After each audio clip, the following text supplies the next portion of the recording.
ఏ మార్గాన్ని ఉపదేశిస్తూ ఉన్నాడో దాన్ని ఆచరణ చేయడం, ఇదే ఇక్కడ మనం పైకెక్కడం అని అంటే. భగవంతుడు చేయవలసినటువంటి ఉపదేశాలన్నింటినీ కూడా చేశాడు, కానీ నేను మాత్రం వాటినేమి పట్టించుకోకుండా ఆయన నా ఇష్టం వచ్చినట్టు నేను చేస్తూ ఉంటాను అని అంటే అప్పుడు ఏమవుతుంది అని అంటే ఇంకెప్పటికీ కూడా దీని నుంచి బయటపడడం అనేది సాధ్యం కాదు. ఈ సంసారం నుంచి బయటపడడం అనేది ఎవరికి కూడా సాధ్యం కాదు. కాబట్టి ఎలాగైతే ఎవరిని పైకెత్తడం కోసం పైనున్నటువంటి వ్యక్తి తన చేతిని ఆలంబనంగా అందిస్తూ ఉన్నాడో వాడు కూడా ఆ కిందున్నటువంటి వ్యక్తి అలాగే ఎవరి ప్రయోజనం కోసం పైనున్నటువంటి వాడు ఇవన్నీ కూడా చేస్తున్నాడో ఆ కిందుండేటటువంటి వాడు కూడా పైకి వచ్చేటటువంటి ప్రయత్నాన్ని చెయ్యాలి. అప్పుడు మాత్రమే వాడు పైకి రాగలుగుతాడు. అదేవిధంగా ఆ భగవంతుడు శంకరాచార్యుల వారి రూపంలో అవతరించి ఈ జగత్తుని ఉద్ధరించడానికని వచ్చినప్పుడు ఈ జగత్తులో ఉండేటటువంటి సమస్త మానవుల యొక్క కర్తవ్యం ఏమిటి అనంటే వారు చూపించినటువంటి ఆ మార్గాన్ని అనుసరించి తమ యొక్క ఉపదేశాలలో ఏ మార్గాన్నైతే ఉపదేశించారో ఏ మార్గాన్నైతే చూపించారో ఆ మార్గాన్ని అనుసరించి ఈ జీవితాన్ని సార్థకపరుచుకోవడం అనేది అందరి యొక్క కర్తవ్యం. ప్రతి మనిషికి 2 కర్తవ్యాలు ఉంటాయి. ఏమిటి అనంటే ఒకటి ఈ జీవితాన్ని సాగించడం, 2 ఈ జీవితాన్ని సార్థకపరుచుకోవడం. జీవితాన్ని సాగించడం వేరు, జీవితాన్ని సార్థకపరుచుకోవడం వేరు, రెండిటికి తేడా ఉంది. జీవితాన్ని సాగించడం అంటే ఏమిటి?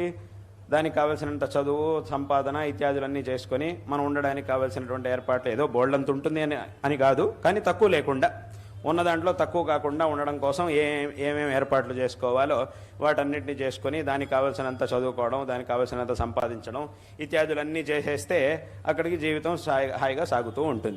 దేనికి తక్కువ లేకుండా సాగుతూ ఉంటుంది. కానీ ఇలా సాగుతూ ఉంటుంది, చివరికి ఏమవుతుంది? అక్కడికి ఏదో ఒకరోజు ఇది పూర్తవ్వాల్సిందే, ఈ జన్మ పూర్తయిపోయింది, అక్కడికి అది అయిపోయినట్టు. దీనివల్ల ఈ జీవితం అనేది సాగుతుందే తప్ప దీనివల్ల జీవితం అనేది సార్థకం అవ్వదు. వాస్తవంగా ఇక్కడ మనం చక్కగా సరిగ్గా ఆలోచిస్తే ఈ జీవితాన్ని సాగించడం అనేది ఏదైతే ఉందో అది మనిషికి మాత్రమే కాదు, ప్రతి జంతువుకి ఉండనే ఉన్నది. జీవితం అనేది ఎవరెవరికైతే ఉందో అది మనిషి అయినా జంతువు అయినా అందరికీ కూడా జీవితాన్ని సాగించడం అనేది కర్తవ్యంగా ఉండనే ఉంది. అది మనిషి అయినా సరే, ప్రాణి అయినా సరే, జంతువులైనా సరే. జంతువులకు కూడా జీవితాన్ని సాగించడం, ఎందుకంటే మనిషికి జన్మ ఉంది, జంతువులకి జన్మ ఉంది. కాబట్టి జన్మ మరణాలు మనుషులకి ఉన్నాయి, ప్రాణులకి ఉన్నాయి. ఈ జన్మకి మరణానికి మధ్యలో ఉండేదే జీవితం అని అంటే. కాబట్టి ఇటువంటి జీవితం దాన్ని సాగించేటటువంటి కర్తవ్యం మనుషులకి మాత్రమే కాదు జంతువులకు కూడా ఉండనే ఉంది. కాబట్టి ఆ విషయంలో మనిషికి జంతువులకి ఏ విధమైనటువంటి తేడా లేదు. అంటే తేడా ఎక్కడ వస్తుంది అని అంటే ఆ జీవన శైలిలో కావాలంటే తేడా ఉంటుంది. మనిషి జీవన శైలి వేరేగా ఉంటుంది, జంతువుల యొక్క జీవన శైలి వేరేలా ఉంటుంది, అంతే తేడా. కానీ జీవితాన్ని సాగించడం అనేది అందరికీ ఉండనే ఉంది. ఇప్పుడు జంతువులకు కూడా వాటి జీవితాన్ని ఎలా సాగించాలి అనేది తెలుసు వాళ్ళే. ఆ జంతువులకు కూడా ఆ జ్ఞానాన్ని భగవంతుడు ఇచ్చాడు. అంటే ఏమిటి? తనకు కావాల్సినటువంటి ఆహారాన్ని ఎలా సంపాదించుకోవాలి, వేరే ఏదైనా ఒక జంతువు తన మీద దాడి చేసినప్పుడు అయినంతవరకు ఎలా దాని నుంచి తప్పించుకోవాలి ఇత్యాదులన్నీ కూడా జంతువులకి తెలుసు. ఈ జ్ఞానం వాటికి కూడా ఉంది, ఆ జంతువులకు కూడా ఉంది.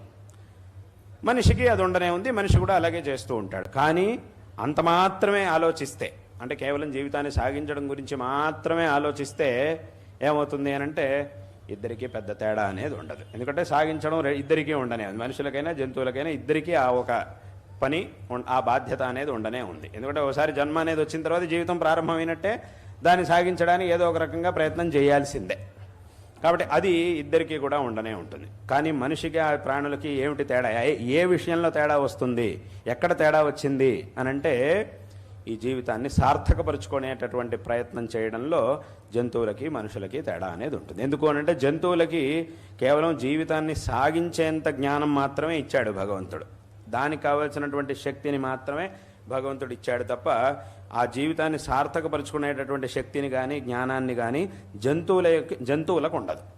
అది ఉండేది ఎవరికి అనంటే అది మనిషికి మాత్రం ఆ ఒక జ్ఞానాన్ని భగవంతుడు ఇచ్చాడు.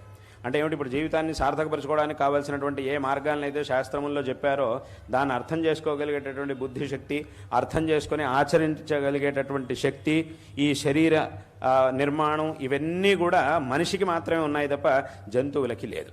జంతువుల యొక్క కర్తవ్యం, జంతువుల సుస్థితి ఎలా ఉంటుంది అని అంటే ఏదో కర్మవశాత్తు వచ్చినటువంటి ఆ జంతు శరీరం అనేది ఏదైతే ఉందో దాంట్లో ఉంటూ ఆ కర్మను అనుభవిస్తూ ఉండడం, అది మాత్రమే జంతువులకి సాధ్యం. కానీ మనిషికి అలా కాదు. ఒకవైపు కర్మను అనుభవిస్తూ ఉన్నా కూడా ఇంకొక వైపు ఈ జన్మని సార్థకపరుచుకోవడానికి కావలసినటువంటి పనులను చేసే శక్తిని భగవంతుడు ఇచ్చాడు. కాబట్టి ప్రతి మనిషి కూడా కేవలం ఈ జన్మని ఈ జీవనాన్ని సాగించడం మాత్రమే కాకుండా, నడిపించుకోవడం మాత్రమే కాకుండా, దీన్ని సార్థకపరుచుకోవడం అనేటటువంటి విషయం గురించి కూడా తప్పకుండా ఆలోచించాలి. దీన్ని సార్థకపరుచుకోవడం అనేటటువంటి ఎలా ఆత్మోద్ధరణ చేసుకోవాలి అనేటటువంటి విషయాన్ని గురించి కూడా ప్రతి ఒక్కరూ కూడా ఆలోచించాలి. ఇలా ఆలోచించి దానికి కావాల్సినటువంటి ఏ మార్గాన్ని అయితే శంకర భగవత్పాదాచార్యులు వారు తమ గ్రంథాల్లో ఉపదేశించారో ఆ మార్గాన్ని అనుసరించి ఈ జీవితాన్ని అందరూ కూడా సార్థకపరుచుకోవాలి అనేటటువంటి విషయాన్ని అందరూ కూడా చక్కగా తెలుసుకోవాలి.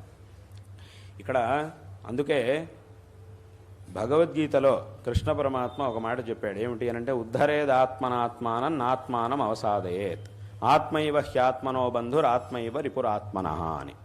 ఈ మాటకు అర్థం ఏమిటి అనంటే, అందరూ కూడా తమ యొక్క ఆత్మోద్ధారానికి కావలసినటువంటి పనులను చేసుకోవాలి, తమ యొక్క ఆత్మహాని కలిగేటటువంటి పనులను ఎవరు కూడా చేయకూడదు అని ఆ భగవంతుడి యొక్క ఉపదేశం. అంటే ఏమిటి, మన ఆత్మోద్ధరణ ఏ పనుల వల్ల